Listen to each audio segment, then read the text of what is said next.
Assalamualaikum warahmatullahi wabarakatuh. Kembali lagi di channel saya, Mimir Jawa. Jangan lupa subscribe, like, and share video ini. Baik, pada kesempatan kali ini saya akan menyampaikan materi bahasa Indonesia untuk memenuhi tugas mata kuliah bahasa Indonesia. Sebelumnya perkenalkan, nama saya Mirani, NPM 2188201005, Fakultas Keguruan dan Ilmu Pendidikan, Prodi Pendidikan Bahasa dan Sastra Indonesia, Universitas Muhammadiyah Kota Bumi, mata kuliah Bahasa Indonesia, dan dengan dosen pengampu Bapak Windo Diki Irawan, Magister Pendidikan. Baik, langsung saja kita ke materi, yaitu materi pertama yaitu peranan bahasa Indonesia. Di sini terdapat pengertian dari peranan bahasa Indonesia. Sebelumnya, kita harus tahu dulu apa itu bahasa. Apa sih fungsi peranan bahasa Indonesia dalam pergaulan?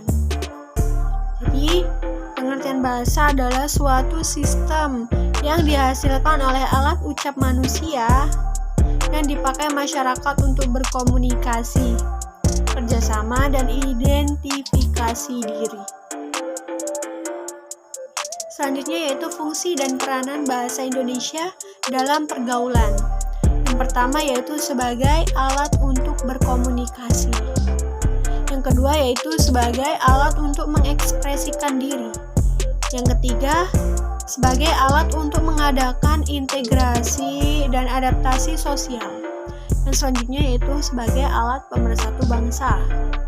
Dan selanjutnya sebagai alat untuk berkomunikasi. Dan yang terakhir, bahasa juga mampu mempengaruhi tingkah laku seseorang. Itu. Selanjutnya yaitu hal-hal yang dikaitkan dengan bahasa. Yang pertama yaitu akal. Akal jelas sangat mempengaruhi yang berkaitan dengan bahasa, karena dengan bahasa kita akan bisa berpikir menggunakan akal dengan logika.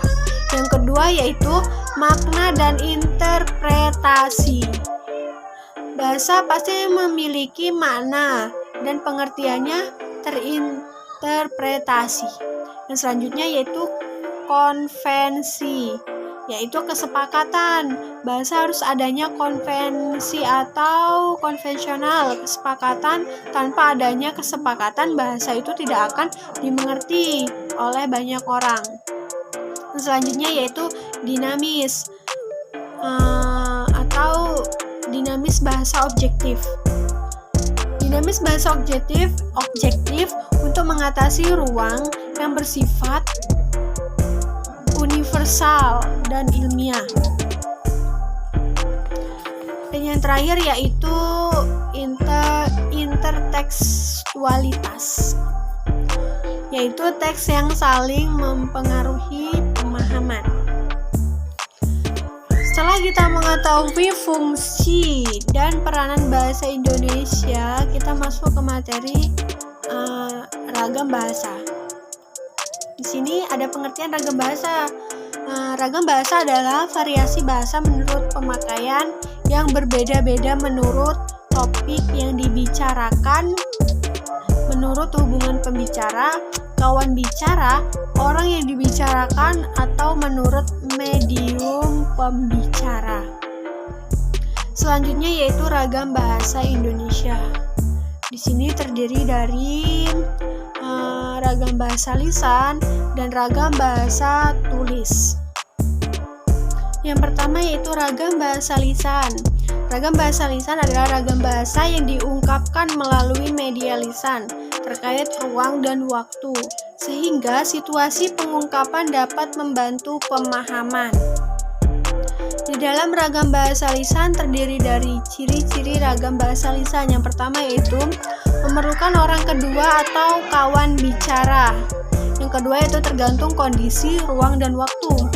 Yang ketiga berlangsung cepat. Yang keempat tidak harus memperhatikan gramatikal, hanya perlu intonasi serta bahasa tubuh. Dan yang terakhir yaitu kesalahan dapat langsung dikoreksi. Selanjutnya yaitu ragam bahasa tulis. Ragam bahasa tulis adalah ragam bahasa yang dihasilkan dengan memanfaatkan tulisan dengan huruf sebagai unsur dasarnya.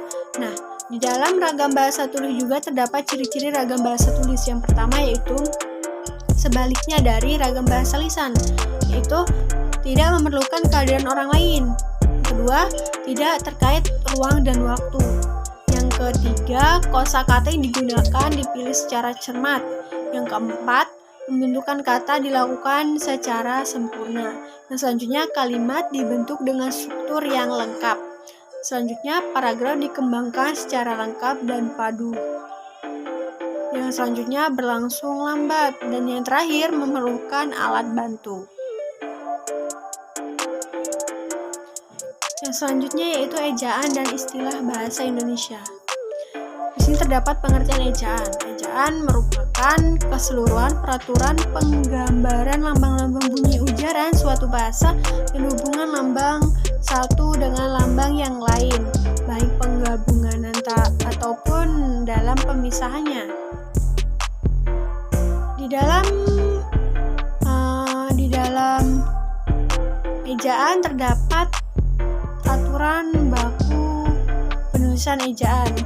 Sebenarnya ada banyak, namun di sini saya menjelaskan 4 saja karena ini yang umum. Yang pertama yaitu penggunaan huruf kapital.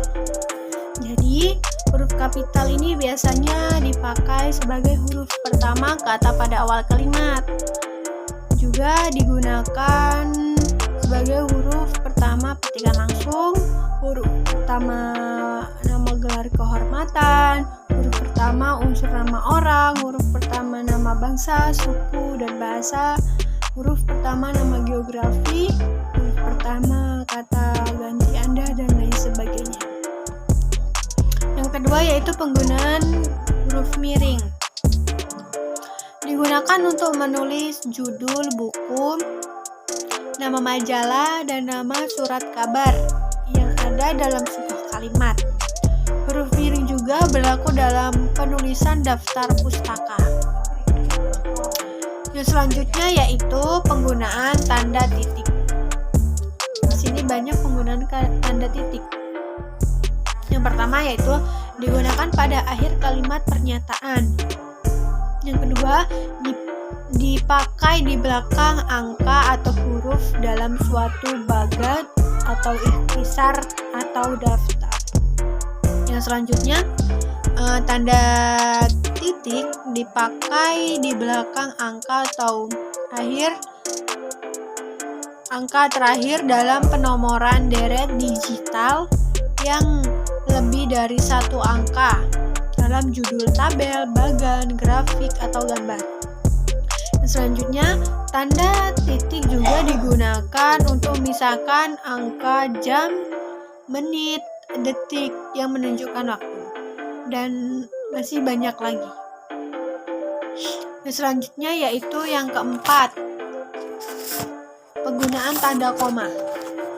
Penggunaan tanda koma biasanya dipakai di antara unsur-unsur dalam suatu perincian atau pembilangan. Yang kedua, dipakai sebelum kata penghubung, tetapi melainkan dan sedangkan dalam kalimat, majemuk, setara, dan lain sebagainya. Selanjutnya yaitu istilah. Di sini ada pengertian istilah. Istilah adalah kata atau frasa yang dipakai sebagai nama atau lambang yang dengan cermat mengungkapkan makna konsep, proses, keadaan, atau sifat yang khas dalam bidang ilmu pengetahuan, teknologi, dan seni. Di sini juga terdapat macam-macam istilah. Yang pertama yaitu istilah umum. Istilah umum adalah istilah yang menjadi unsur bahasa yang digunakan secara umum. Contohnya kewirausahaan, keuangan, otodidak, antik, aspirasi, dan masih banyak lagi. Yang Yang kedua yaitu istilah khusus. Istilah khusus adalah istilah yang pemakaiannya dan maknanya terbatas pada suatu bidang tertentu. Contohnya appendektomi, urotosis, bipatride, lysosen, dan lain sebagainya. Di sini ada kata. Pengertian kata secara bahasa, kata berasal dari bahasa Sanskerta, yaitu katha, yang artinya konvensi, bahasa atau dongeng. Kata adalah unit bahasa yang menggabungkan arti dan terdiri dari satu atau lebih morfem. Kumpulan dari beberapa kata dapat membentuk frasa, klausa, dan kalimat. Selanjutnya terdapat jenis-jenis kata. Yang pertama yaitu kata kerja atau verba. Adalah kata yang memperlihatkan sebuah tindakan atau aktivitas. Ciri-cirinya yang pertama memiliki makna proses, melakukan sesuatu atau kegiatan. Yang kedua yaitu disertai kata imbuhan. Yang ketiga disertai kata benda maupun sifat. Yang selanjutnya diikuti kata keterangan dan lain sebagainya. Yang kedua yaitu kata benda atau nomina. Kata benda atau nomina adalah kata yang digunakan untuk menyebutkan makhluk hidup, benda mati ataupun tempat. Ciri-cirinya yang pertama yaitu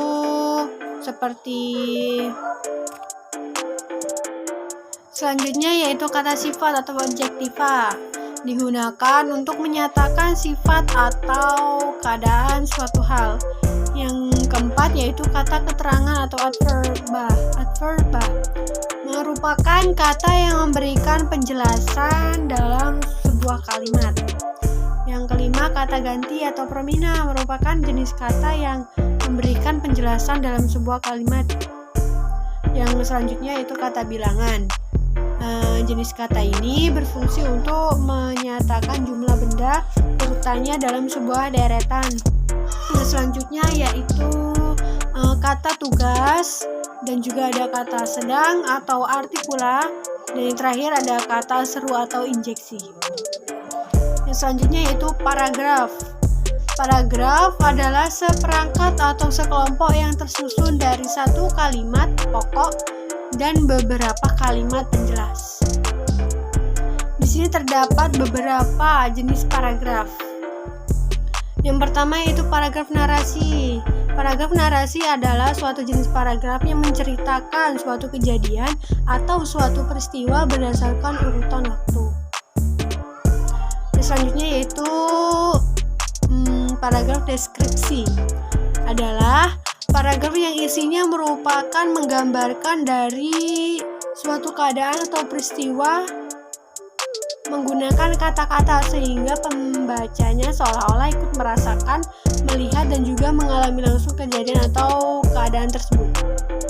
Yang ketiga yaitu paragraf eksposisi. Adalah suatu paragraf yang bertujuan untuk memaparkan, menyampaikan informasi, mengajarkan, menjelaskan, dan juga menerangkan suatu topik kepada yang membaca dengan tujuan untuk memberikan informasi sehingga memperluas pengetahuan si pembaca. Yang selanjutnya itu paragraf argumentasi.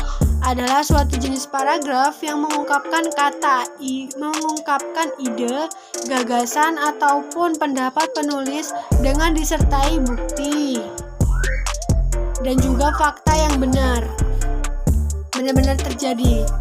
Tujuannya yaitu supaya si pembaca yakin bahwa ide, gagasan, dan pendapat tersebut adalah benar adanya dan bukti. Selanjutnya yaitu paragraf persuasi. Adalah suatu bentuk atau jenis karangan yang mempunyai tujuan membujuk pembaca supaya ingin berbuat sesuatu sesuai dengan keinginan penulisnya, supaya tujuannya bisa tercapai. Seperti itu. Selanjutnya yaitu karakteristik karya tulis ilmiah. Terdapat 5 poin, yaitu mengacu pada teori, yang kedua berdasarkan fakta, yang ketiga logis, yang keempat objektif, dan yang kelima sistemis. Selanjutnya itu macam-macam karya tulis ilmiah. Yang pertama makalah. Yang kedua, selanjutnya yaitu macam-macam karya tulis ilmiah. Yang pertama yaitu makalah. Makalah adalah sebuah jenis karya tulis yang bersifat ilmiah. Biasanya makalah ditulis untuk keperluan terkait dengan pendidikan. Dalam penyusunannya diperlukan data pendukung dari hasil observasi lapangan dari sebuah masalah dalam penelitian. Yang kedua yaitu kertas kerja atau sering disebut juga work paper. Nah, merupakan jenis karya tulis ilmiah yang hampir mirip dengan makalah, tetapi analisisnya lebih mendalam. Biasanya kertas kerja ini berisi catatan-catatan auditor, berisi prosedur audit yang digunakan, metode uji yang dilakukan, informasi yang diperoleh, dan kesimpulan yang dibuat berdasarkan auditnya. Selanjutnya laporan praktik kerja. Biasanya laporan ini digunakan dalam bidang pekerjaan seperti itu. Selanjutnya yaitu kutipan. Pengertian kutipan. Kutipan adalah proses peminjaman kalimat atau pendapat seorang pengarang atau ucapan seorang yang ahli dalam bidang yang ditulis. Tujuannya pengutip adalah yang pertama itu memperkuat pendapat penulis, yang kedua membandingkan pendapat penulis, yang ketiga membedakan dengan pendapat penulis, yang terakhir yaitu menyanggah pendapat seseorang. Nah, selanjutnya yaitu jenis-jenis kutipan. Nah, di sini ada dua, yaitu kutipan langsung dan tidak langsung. Jadi kutipan langsung yaitu penulis menulis apa adanya teks yang dikutip, dan penulis tidak mengubah kata-kata atau ejaan yang digunakan dalam teks yang dikutip. Yang kedua yaitu kutipan tidak langsung, yaitu jenis kutipan yang mengambil inti sarinya saja tanpa mengurangi makna sebenarnya dari kalimat yang ada. Nah, di sini ada contoh kutipan, bisa kita baca bersama-sama. Pada kutipan langsung, di sini ada kutipan, yaitu bahasa adalah sistem lambang bunyi yang arbitrer yang digunakan oleh para anggota kelompok sosial untuk bekerja sama dan mengidentifikasi diri. Ini menurut pendapat Chair pada tahun 1994 halaman 32. Yang kedua yaitu contoh dari kutipan tidak langsung, yaitu dalam komunikasi antar individu, setiap kalimat yang diucapkan mempunyai fungsi yang khusus. Kadang-kadang fungsinya ialah memberitahukan, menanyakan, atau memperingatkan tentang sesuatu. Dalam hal itu, pembicara mengharapkan bahwa lawan bicaranya dapat menangkap atau mengerti fungsi dari kalimat yang diucapkan pembicara tersebut. Nah, ini menurut Mar'at tahun 2005 halaman 31. Jadi itu yang dapat saya sampaikan mengenai bahasa Indonesia. Sebelumnya saya ucapkan terima kasih kepada teman-teman yang sudah menonton video saya ini, dan terima kasih juga kepada Bapak Windu Diki Irawan, Magister Pendidikan, selaku dosen yang memberikan tugas ini. Dan saya mohon maaf jika ada kesalahan dan kekeliruan saya dalam menyampaikan materi ini. Terima kasih, semoga bermanfaat untuk kita semua. Jangan lupa subscribe, like, dan share video ini ke teman-teman kalian agar video ini dapat bermanfaat bagi kita semua. Terima kasih sekali lagi. Wassalamualaikum warahmatullahi wabarakatuh.